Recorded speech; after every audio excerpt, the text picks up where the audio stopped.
Hello and how are you? Hello and how are you? Welcome to our story time. Hello and how are you? Hello and how are you? Hello and how are you? Welcome to our story time. Hello and how are you? Good evening. We're so glad, Ploppers and I, that you could join us tonight.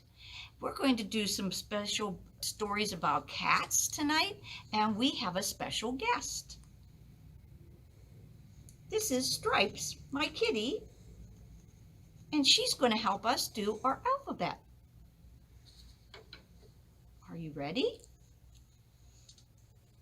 A, B, C, D, E, F, G, H, I, J, K, L, M, N, O, P, Q, R, S, T, U, V, W, X, Y, Z.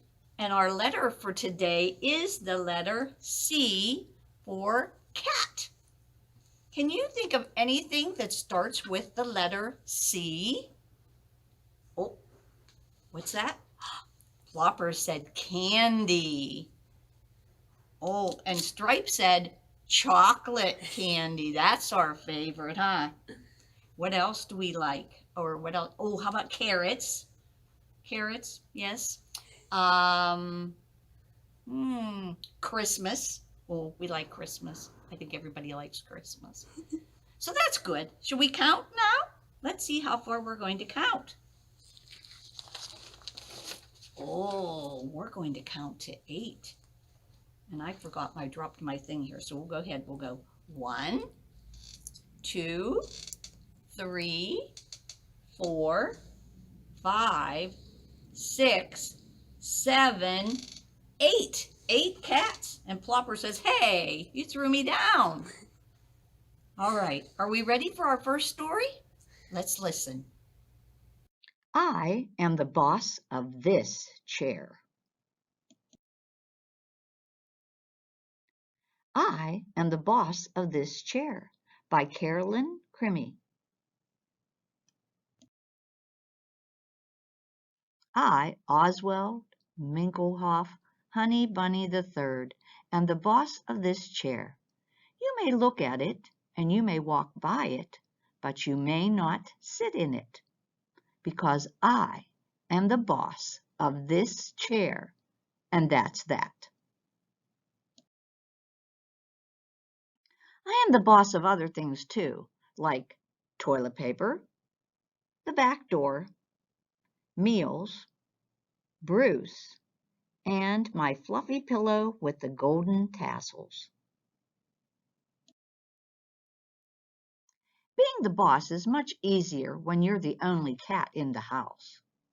Be nice to Pom Pom, says Samantha. He's just a kitten. I try to be nice, but it's hard. Pom Pom plays with the toilet paper without my permission. Pom Pom walks through the back door without my permission. Pom Pom eats whenever he feels like it, even if it is not the proper mealtime. And he sits in my chair. Today Pom Pom fell asleep in my chair, but it's time for my favorite cooking show, Sensational Seafood with Chef Andre, and I would like to sit in my chair. So I poke Pom Pom with my paw. He does not wake up. I arch my back and give him my double stink eye. He still does not wake up. Not even when I yowl as loud as I can at the top of my lungs. Oswald, shush. You're going to wake up Pom Pom, says Samantha. Pom Pom blinks and goes back to sleep. I skulk across the room to think. Bruce is waiting for me there, but I bat him around. Ping, piff, sping, pounce. Pom-Pom steals Bruce. He runs with him. I am not happy about this turn of events. I am the boss of Bruce. I chase Pom-Pom over the sofa, under the coffee table, and up the curtain. Bad kitty, says Samantha. What a mess you've made. We slink under the sofa. Pom-Pom curls up into a tight ball. I wonder if watching Chef Andre saute salmon will cheer him up. I hop onto the chair. Pom-Pom follows. I stretch out as far as I can. The chair is definitely big enough for the both of us. Is it possible that we can share the chair?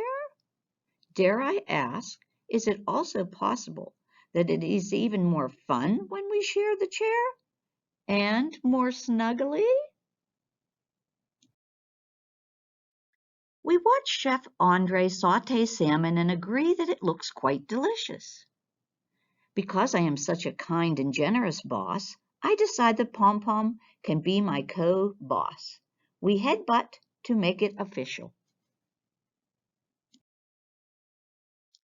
Things run even more smoothly now that we're both in charge. Toilet paper is more exciting than ever. No one gets by us when we guard the back door. Meals are always prompt and festive.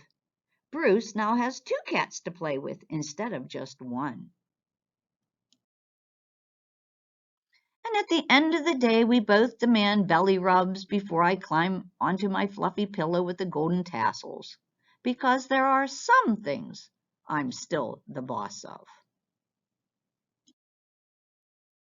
The end. Welcome back from that first story. I hope you enjoyed it. I figured I'm up and we're going to do a little bit of moving. So first, we're going to shake our sillies out. Ready? We're going to shake, shake, shake our sillies out. Shake, shake, shake our sillies out. Shake, shake, shake our sillies out. Wiggle our waggles away. We're going to clap, clap, clap our crazies out. Clap, clap, clap our crazies out. Clap, clap, clap our crazies out. Wiggle our waggles away. We're going to stretch, stretch, stretch our sleepies out. Stretch, stretch, stretch our sleepies out. Stretch, stretch, stretch our sleepies out. Wiggle our waggles away. We're going to clap, clap, clap our crazies out. Clap, clap, clap our crazies out. Clap, clap, clap our crazies out. Wiggle our waggles away. Now are you ready to bend and stretch? Ready? Bend and stretch. Reach for the stars. Here comes Jupiter, there goes Mars. Bend and stretch. Reach for the skies. Stand on tippy toes, oh, so high. Now let's listen to our second story that has a dog and some cats in it. Widget by Lynn Rossiter McFarland. Widget by Lynn Rossiter McFarland. Pictures by Jim McFarland. Widget was a little stray dog. He had no home. He had no friends. He was very sad and lonely. He was cold and hungry, too. He saw a house at the end of a road. There was a door just his size. He peeked inside. He saw 6 cats, 6 warm beds, and 6 bowls of hot food. Widget dove for the food and straight into Mrs. Diggs. "Why, you poor thing," said Mrs. Diggs. "I wish you could stay, but I'm afraid the girls just can't stand dogs." Widget looked at the girls. He looked at Mrs. Diggs. She seemed so nice. Widget really wanted to stay. "Meow," said Widget. Mrs. Diggs laughed. "Well, girls," she said, "what do you think? The girls puffed up. Widget puffed up. The girls hissed and spit. Widget hissed and spit. The girls growled. Widget purred, played with a toy mouse, and used the litter box. The girls stopped growling. They were confused. Widget looked like a dog. He smelled like a dog, but he acted like a cat. Mrs. Diggs set a bowl down for Widget. Widget started eating. He never took his eyes off the girls. The girls started eating. They never took their eyes off of Widget. "Why, you fit right in," said Mrs. Diggs to Widget. And Widget did fit right in. From that day on, Widget ran with the girls, played with the girls, and curled up with the girls. In fact, he had so much fun with the girls, he sometimes forgot he was a dog. One day Mrs. Diggs tripped on a toy and fell down. She didn't move. Widget and the girls were worried. Oh no. They meowed for help, but no one came. They screeched, they yowled, they caterwauled for help, but no one came. Then Widget barked for help. The girls were shocked. Then they barked for help too.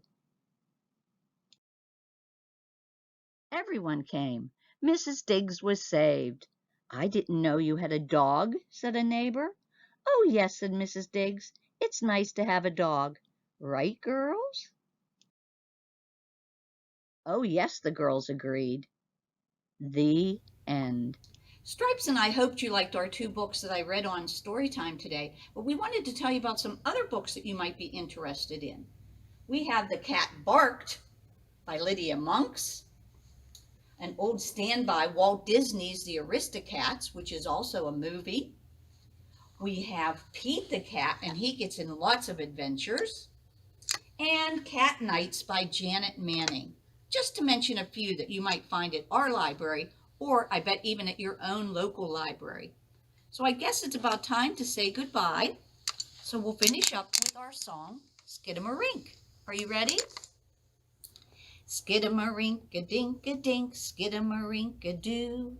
I love you. Skidamarink-a-dink-a-dink, skidamarink-a-doo. I love you. I love you in the morning and in the afternoon. I love you in the evening underneath the moon. Oh, skidamarink-a-dink-a-dink, skidamarink-a-doo. I love you. Hope you have a good evening. See you soon.